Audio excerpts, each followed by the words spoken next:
नमस्कार। शायद आपने बाढ़ के बारे में सुना होगा। बाढ़ के बारे में कहते हैं कि बाढ़ जब आती है तो मछलियां चींटियों को खाती है और बाढ़ जब जाती है तो चींटियां मछलियों को खाती है। यानी उल्टा हो जाता है, कभी ये उसे खा रहा है, कभी वो इसे खा रहा है। ये बिहार के ऊपर कैसे लागू होता है, इसे समझना हो तो ये देखिए कि बिहार में या ऐसे कई राज्यों में जो थोड़े पिछड़े कहे जाते हैं, उनके बारे में ऐसा माना जाता है कि यहाँ जो सरकारी अधिकारी होते हैं ये गरीब जनता के साथ बहुत अच्छा व्यवहार नहीं करते। इसका नतीजा ये होता है कि ये जो गरीब जनता होती है ये ऐसे लोगों को चुनकर नेता बना देती है जो दूसरों के साथ अच्छा व्यवहार न करने के लिए जाने जाते हैं, और फिर वो जनप्रतिनिधि जो कि कभी 8वीं पास होता है, कभी 9वीं पास होता है, कभी कभी अपराध कर्मी होता है, भ्रष्टाचार के मामलों में जेल गया हुआ होता है, वो इन अधिकारियों से खैनी लगवा रहा होता है या अपने आदेशों का, अपने उल जलूल आदेशों का पालन करवा रहा होता है। बिहार में ऐसा हो रहा है या नहीं हो रहा है ये अलग बात है, इस पर कभी और चर्चा की जा सकती है। लेकिन अगर हम लोग मौजूदा हालात देखें तो क्या हो रहा है उसे आप देख सकते हैं। हाल ही में पूरे देश भर में आईएएस दिवस मनाया गया। ये जो एडमिनिस्ट्रेटिव सर्विसेज के लिए प्रशासनिक सेवा दिवस होता है, ये पूरे भारत भर में 21 अप्रैल को मनाया जाता है। बिहार में ये 21 अप्रैल को नहीं मनाया गया। 21 अप्रैल को इसलिए नहीं मनाया गया क्योंकि उसी वक्त रमज़ान चल रहा था, रोज़े रखे हुए थे कई लोगों ने, ईद आने वाली थी। तो बिहार की सरकार ने, नीतीश कुमार सरकार ने कहा कि इस वक्त ऐसे आयोजन करना ठीक नहीं है, तो हम लोग इसे बाद में करेंगे। तो पूरे भारत में 21 अप्रैल को मनाया जाने वाला प्रशासनिक सेवा दिवस बिहार में 27-28 को मनाया जाएगा। अनोखी चीज ये है कि 27-28 तारीख को एक आईएएस अफसर की हत्या करने के लिए जेल में बरसों से बंद आनंद मोहन सिंह छूटकर बाहर आ जाएंगे। इस बात पर आईएएस अधिकारियों को कितनी खुशी हुई होगी इसका अंदाजा लगाना कोई भी मुश्किल काम नहीं है। सब समझ सकते हैं कि इससे परेशानी तो हुई होगी, नाराजगी हुई होगी। इस पर जो आईएएस लॉबी होती है, आईएएस लॉबी भी नहीं कहना उचित होगा, आईएएस का जो समूह होता है उसने एक चिट्ठी लिखी है, अपनी नाराजगी जताई है, अपना खेद व्यक्त किया है। लेकिन बिहार का जो चैप्टर होता है आईएएस का, उनकी जो बॉडी होती है, वो ऐसी कोई चिट्ठी लिखेगी या ऐसा कुछ कहेगी ऐसा मुझे नहीं लगता। मुझे क्या, बिहार के अधिकतर वासियों को नहीं लगता होगा। मुझे नहीं लगता कि किसी अधिकारी की इतनी हिम्मत होगी कि मुख्यमंत्री महोदय के फैसले के खिलाफ ये कह दे कि भाई ये फैसला ठीक नहीं था, एक आईएएस अफसर की हत्या करने वाले को कानून में बदलाव करके जेल से बाहर क्यों निकाल दिया गया। जहाँ तक कानून में बदलाव करके जेल से बाहर निकाले जाने का सवाल है, इसके लिए जेल मैनुअल जिसको कहते हैं, उस जेल मैनुअल में एक वाक्य जो था उसे विलोपित कर दिया गया है। विलोपित मतलब गायब कर दिया गया है। पहले वो वाक्य लिखा हुआ होता था, अब वो वाक्य लिखा हुआ नहीं होता। उस वाक्य में कहा जा रहा होता था कि अगर कोई किसी ऑन ड्यूटी सरकारी कर्मचारी की हत्या में संलग्न है तो उसे सजा से माफी नहीं मिलेगी, उम्र कैद अगर मिली हुई है तो उम्र कैद जारी रहेगी। इस वाक्य को जैसे ही बिहार के जेल मैनुअल से गायब कर दिया गया तो आनंद मोहन सिंह के जेल से बाहर आने का रास्ता साफ हो गया, और अब आनंद मोहन सिंह आज शाम तक संभवतः जेल से बाहर आ जाएंगे। कल आईएएस दिवस मनाया जाएगा बिहार में, है ना कितनी अच्छी बात। इस पूरे घटनाक्रम के पीछे की अगर कहानी देखें तो आपको जंगल राज को समझना होगा। इस पूरी घटना के होते ही बिहार में फिर से जंगल राज की बातें होने लगी हैं। 40 साल की उम्र के या फिर उससे ज़्यादा उम्र के जो बिहार के लोग हैं, जो किसी भी वजह से अभी बिहार में हैं या बिहार वापस आ रहे हैं, उन सब ने जंगल राज की फिर से बातें करनी शुरू कर दी है। जो युवा होंगे उन बेचारों को समझ में नहीं आ रहा होगा कि आखिर एक व्यक्ति के जेल से छूट जाने में जंगल राज की बातें क्यों हो रही हैं। तो भैया आपको इसका असली कारण, इसका जो विस्तृत कारण है वो समझना होगा, देखना होगा। सबसे पहले तो आपको वो सूची देखनी होगी जिसमें जेल से बाहर आ रहे 27 लोगों के नाम हैं। इन 27 लोगों का नाम जैसे ही आप देखेंगे तो आप पाएंगे कि इसमें से 13 माई समीकरण वाले हैं। माई समीकरण राजद का मुस्लिम यादव गठजोड़ का समीकरण होता था। बाद में लोग मानने लगे कि ये जो माई वाला जो भाईचारा था, इसमें बेचारे यादव जो थे वो चारा बन गए थे और मुस्लिम भाई जो थे उन्होंने चारा खा लिया था। लेकिन चलिए, वो उनकी अंदर की राजनीति की बातें हैं, उसको हम लोग जाने देते हैं। सचमुच ऐसा हुआ था या नहीं हुआ था पता नहीं। तो ये जो माई वाला भाईचारा था, इस माई समीकरण को अगर आप देखेंगे तो 13 लोग माई समीकरण वाले हैं, यानी 27 में से 13 करीब करीब आधे सिर्फ एक समुदाय विशेष से, एक राजनीतिक समूह विशेष के पैरोकार है। सभी के सभी दुर्दांत अपराधी हैं। जो भी 14 साल से ऊपर की सजा काट रहा था, जाहिर सी बात है वो बड़े डकैत, कई हत्याओं में लिप्त ऐसे लोग रहे होंगे। ये सभी के सभी अंदर थे। अब ये सब बाहर आ जाएंगे और चुनाव नजदीक है। इसमें से 8 सिर्फ यादव हैं, यानी कि 27 में से 8 यादव हैं। आप अगर सिर्फ एक आनंद मोहन का जिक्र कर रहे हैं कि आनंद मोहन सिंह छूटकर बाहर आ गया, तो आप कहानी को ढंग से देख नहीं पा रहे हैं। अक्सर ऐसा होता है, बिहार के बाहर के जो लोग होते हैं वो बिहार की राजनीति को उतनी अच्छी तरह से समझ नहीं पाते या देख नहीं पाते कि जाति की राजनीति यहाँ कैसे चलती है, कैसे काम कर रही होती है, वो लोग समझ नहीं पाते। होता है ऐसा, कोई बात नहीं। तो हम लोग वापस आते हैं आनंद मोहन पर और हम लोग वापस आते हैं जंगल राज पर। तो जंगल राज की बात क्यों हो रही है ये समझना है तो आपको उस दौर को समझना होगा जिस दौर में कृष्णैया जी की पोस्टिंग हुई थी और बेतिया में एक चुनावी जैसी सभा में लालू यादव उस समय मुख्यमंत्री थे और लालू यादव ने बताया था कि देखा हम ककरा लेके आयल बानी, और ऐसा कुछ भोजपुरी में कहते हुए वो कृष्णैया को मंच पर लेकर के आए और उन्होंने दिखाया कि ये जो हमारे डीएम साहब हैं ये डोम है। उनके लिए परिचय है, उनका डीएम होना नहीं था, उनका कर्मठ होना नहीं था, उनका ईमानदार होना नहीं था। लालू यादव के हिसाब से उनका परिचय उनका डोम होना था और इसे आप सामाजिक न्याय कहते हैं। एक यादव नेता किसी आईएएस ऑफिसर को डोम बता रहा होता है, मंच से डोम बता रहा होता है और वही उसका परिचय होता है। और इस पर आपकी जातिवादी राजनीति नहीं चलती, इसे आप सामाजिक न्याय का नाम देते हैं। तो कैसी विचित्र बात है ये आप समझ सकते हैं। तो जैसा कि बताया कि कहानी इससे काफ़ी पीछे जाती है, काफ़ी पुरानी कहानी है। जो ये लालू यादव का दौर था ये जंगल राज कहा जाता है और इस जंगल राज के दौर में अपराधियों का, बाहुबलियों का काफ़ी बोलबाला था। अलग अलग क्षेत्रों से अलग अलग बाहुबली थे। जैसे बिहार में अगर राजद की ओर से देखें तो बृज बिहारी प्रसाद जैसे नेता थे, शहाबुद्दीन जैसे नेता थे जो कि घोषित अपराधकर्मी थे। इनके अपराधों की फहरिस्त काफ़ी लंबी जाती थी और इन बाहुबली नेताओं के जोर पर लालू यादव सत्ता में थे या लालू यादव की सत्ता जो थी वो इनका समर्थन करती थी, क्योंकि बृज बिहारी प्रसाद जो थे उस समय मंत्री हुआ करते थे। राजद की ही सरकार थी तो वो मंत्री थे।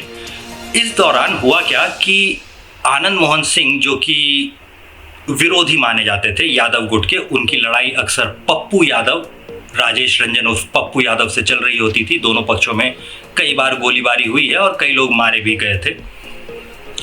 तो ये दोनों नेता जो थे एक दूसरे से लड़ रहे होते थे, विरोधी थे ये लालू यादव के। तो लालू यादव के ऊपर विधानसभा में ही एक बहस के दौरान जब लालू यादव बोल रहे थे उस समय आनंद मोहन सिंह ने कुर्सी चला दी थी, कुर्सी फेंक कर मारने की कोशिश की। अब लालू यादव की तरफ कुर्सी जब फेंकी गई तो उस समय सदन में कॉमरेड यमुना यादव भी मौजूद थे। ठीक है, तो कॉमरेड यमुना यादव जो थे वो क्या करते हैं कि उन्होंने देखा कि भाई कुर्सी चला दी गई है लालू यादव पर, तो उन्होंने इसका विरोध किया। हालांकि अगर आप देखेंगे कि लालू यादव यानी राजद के कम्युनिस्टों से रिलेशन कैसे थे, तो कम्युनिस्टों से उनके रिलेशन बहुत बुरे थे। कम्युनिस्टों को बिहार से पूरी तरह साफ कर देने के लिए आप ऐसा कह सकते हैं कि राजद और लालू प्रसाद यादव काफ़ी हद तक जिम्मेदार थे। एमसीसी और ये सारे जो संगठन थे इनको करीब करीब लालू यादव ने पूरी तरह से साफ कर दिया था। चुनावों में भी इनका सूपड़ा करीब करीब साफ हो गया था, ऐसी स्थिति में पहुंचा दिया था लालू यादव ने। लेकिन मेरा ख्याल है कि आप नाम पर गौर कर पा रहे होंगे। तो लालू यादव जो थे, उनके ऊपर जब आनंद मोहन सिंह ने कुर्सी चला दी तो कॉमरेड यमुना यादव जो थे उन्हें बुरा लग गया। उन्होंने वापस माइक फेंक कर मारा और माइक आनंद मोहन के सिर पे लग गया। इस घटना के बाद आनंद मोहन सिंह ने कहा कि केसरिया जहां से कि कॉमरेड यमुना यादव खड़े होते थे, वहां से वो खड़ा करेंगे अपने पक्ष का कोई उम्मीदवार, और उन्होंने छोटन शुक्ला का नाम लिया। छोटन शुक्ला अगर केसरिया से खड़े होते तो केसरिया जो कि भूमियार बहुल क्षेत्र माना जाता है, वहां से कॉमरेड के जीतने की संभावना बिगड़ जाती। इस खींचतान में छोटन शुक्ला की हत्या हो गई। छोटन शुक्ला की जब हत्या हो गई तो इस हत्या में बृज बिहारी प्रसाद का नाम आया। बृज बिहारी प्रसाद उस समय आदापुर से विधायक हुआ करते थे।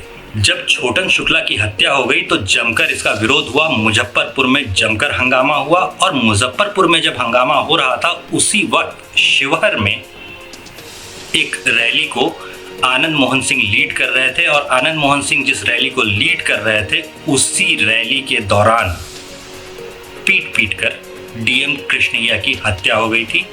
फिर उन्हें गोली मार दी गई थी, मतलब एग्जैक्टली पीट कर मार दिया गया, या अंत में गोली मार दी गई, या गोली मारने के बाद भीड़ ने उनके साथ, शव के साथ ऐसी हरकतें की।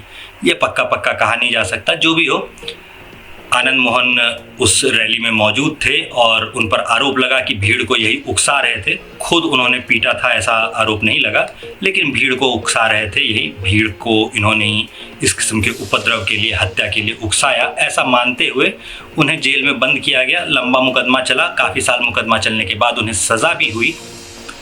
अब इस दौरान जब आनंद मोहन सिंह जेल में थे उस समय सिर्फ छोटन शुक्ला की हत्या हो गई और बात खत्म हो गई, ऐसा नहीं हुआ। छोटन शुक्ला की हत्या के बाद और भी कई हत्याएं हुई। पूर्वी चंपारण, जहां पर ये आदापुर होता है, यहाँ से बृज बिहारी प्रसाद जीत रहे होते थे। राजद वाले बृज बिहारी प्रसाद जहां से जीत रहे होते थे, उसी पूर्वी चंपारण इलाके में एक और विधानसभा होती है। उस विधानसभा का नाम है अरेराज। अरेराज से एक और देवेंद्र दुबे नाम के विधायक हुआ करते थे। ये भी बाहुबली विधायक थे और इनकी हत्या भी करवा दी गई। इनकी हत्या जब हो गई और इस हत्या में भी बृज बिहारी का ही नाम आया, तो फिर दूसरी लॉबी, यानी जो सवर्ण वाली लॉबी जिसको कहा जाता है, उन्हें बहुत ज़्यादा दिक्कत होने लगी। और जंगल राज का दौर था, अपने आप को बचाने के अलावा उनके पास कोई खास विकल्प नहीं बचा था। तो उन्होंने वापसी में बृज बिहारी प्रसाद की हत्या करवा दी। पटना के IGIMS में वो अपना इलाज करवा रहे थे और इलाज के बाद वो बाहर टहल रहे थे। उनके साथ उनके बॉडीगार्ड वगैरह भी थे। जो निजी सुरक्षा उनकी होती है, अपनी जो व्यक्तिगत उनकी सुरक्षा होती है, वो सब भी थी, लेकिन उनकी हत्या कर दी गई। इस हत्या के बाद जो दौर चला उसमें कम से कम 50 लोग मारे गए होंगे। छोटे बड़े कई बाहुबली नेता मारे गए, कई इक्वेशन जो हैं वो बदल गए। इस पूरे इक्वेशन के बदलने के बाद अगर आप अभी मौजूदा स्थिति पर गौर करेंगे तो आपको पता चलेगा कि जिस शिवहर से आनंद मोहन सिंह लालू यादव के खिलाफ होते हुए चुनाव जीतते थे, उस शिवहर से अब बृज बिहारी प्रसाद की पत्नी जीतती हैं। बृज बिहारी प्रसाद की पत्नी राजद में नहीं है। बृज बिहारी प्रसाद की पत्नी ने अपने पति की हत्या करवा देने का या हत्या हो जाने देने का आरोप लालू यादव पर ही लगाया था। आनंद मोहन सिंह जो उस समय लालू यादव के प्रखर विरोधी हुआ करते थे, उनके सुपुत्र चेतन आनंद राजद की टिकट पर ही चुनाव जीतते हैं। जी हाँ, वो लालू यादव के समर्थन से, लालू यादव की पार्टी के समर्थन से चुनाव जीतते हैं, चुनाव लड़ते हैं। तो ये सारे इक्वेशन जो हैं वो बदल चुके हैं। रमा देवी जो बृज बिहारी सिंह की पत्नी हुआ करती थी, वो अब लालू यादव के विरोध में होती हैं। आनंद मोहन सिंह लालू यादव के थोड़े करीबी समझे जा सकते हैं, क्योंकि उनका बेटा जो है वो राजद से ही जीत रहा है।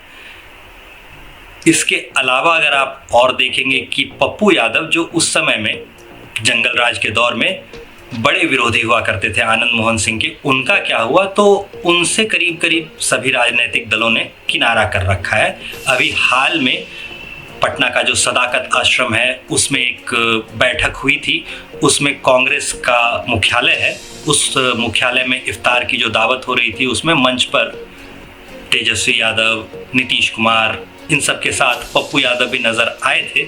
लेकिन उनके पप्पू यादव के मंच पर नज़र आने के कुछ ही दिन बाद पप्पू यादव के धुर विरोधी आनंद मोहन सिंह जेल से बाहर नजर आने लगे। हाय, क्या कहा? अरे एनएसए लग जाएगा, अब लग जाएगा तो क्या करेंगे भाई, सह लेंगे थोड़ा है। हमारे एडिटर साहब हैं, धमकाते रहते हैं बीच बीच में, बताइए। खैर, तो हम लोग बात कर रहे थे पप्पू यादव की और आनंद मोहन सिंह की। एक दौर में एक दूसरे के प्रबल विरोधी रहे ये दोनों बाहुबली नेता। दोनों पर हत्याओं के आरोप हैं, दोनों पर अपहरण और ऐसे कई जघन्य अपराधों के मामले बने हुए हैं और दोनों लोग नेता हैं। फिलहाल की अगर बिहार की राजनीति देखेंगे आप और बिहार के अखबारों को आप देखेंगे तो उसमें पप्पू यादव के बयान, पप्पू यादव के काम के बारे में करीब करीब हर रोज़ आपको अखबारों में मिल जाएगा। तेजी से राजनीतिक रूप से वो आगे बढ़ रहे हैं और जाप नाम की उन्होंने एक पार्टी बना रखी है। तो अभी अचानक उनकी नज़दीकियां दूसरे सियासी दलों से बढ़ने लगी हैं। उनकी पत्नी कांग्रेस से जीतती हैं, कांग्रेस के टिकट पर जीतती हैं। फिलहाल जो स्थिति बन रही है वो स्थिति ये है कि पप्पू यादव और आनंद मोहन सिंह एक दूसरे से मिलते जुलते नज़र आते हैं।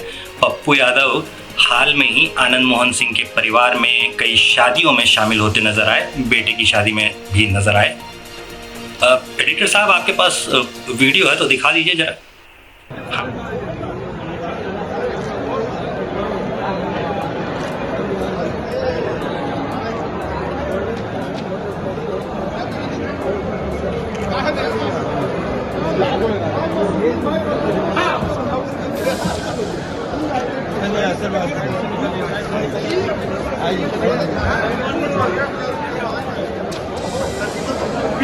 बीच छोड़िए ना, बीच छोड़िए।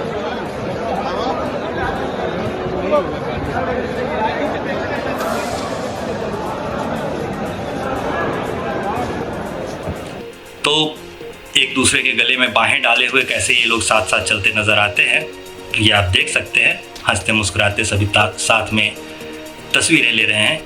इनके समर्थन में जो लोग मारे गए, जो युवा मारे गए, 20 साल पहले का दौर था तो उस समय वो लोग शायद 20 साल 25 साल के रहे होंगे। अभी होते तो शायद 50 वर्ष के होते, उनका परिवार होता, उनके बच्चे होते। अफसोस कि वो लोग अब हैं नहीं, लड़े और मारे गए। इस लड़ने का, मारे जाने का नतीजा क्या हुआ पता नहीं। कोई राजनीतिक हित सधा या नहीं सधा मालूम नहीं। विकास हुआ बिहार का या नहीं हुआ मालूम नहीं। हाँ, जातिवाद की राजनीति को थोड़ी और लाशों की खुराक मिल गई, वो थोड़ी और मजबूत हो गई, ये ज़रूर हुआ। आगे बिहार की राजनीति में जाति कितना हावी रहने वाली है इसका अंदाज़ा आप इसी बात से लगा सकते हैं कि चुनाव नज़दीक आते ही जातीय जनगणना की घोषणा नीतीश कुमार की सरकार ने कर दी है। जातीय जनगणना बिहार में चल भी रही है, लोगों से पूछताछ की जा रही है। देखते हैं। फिलहाल जो बिहार के लोग हैं उनका तो यही मानना है कि जातीय जनगणना कराएंगे मगर गिनती नहीं बताएंगे। पॉलिटिशियंस को जाति की जो गिनती होती है वो ठीक ठाक मालूम होती है। अपने बूथ के जो उनके मैनेजर्स होते हैं, बूथ के जो कार्यकर्ता होते हैं, उनकी वजह से हर बूथ के क्षेत्र में कितने परिवार किस जातीय समुदाय से आते हैं इसका उन्हें पक्का पता होता है। हाँ, आम जनता को इस बात का पता नहीं होता। अगर जनगणना करा के उसके आंकड़े सबके सामने रख दिए जाएं तो उससे दिक्कत होगी। इसीलिए जातीय जनगणना जो करवाई भी जा रही है उसके आंकड़े आम लोगों को नहीं बताए जाएंगे, ऐसा हम मानकर चल रहे हैं।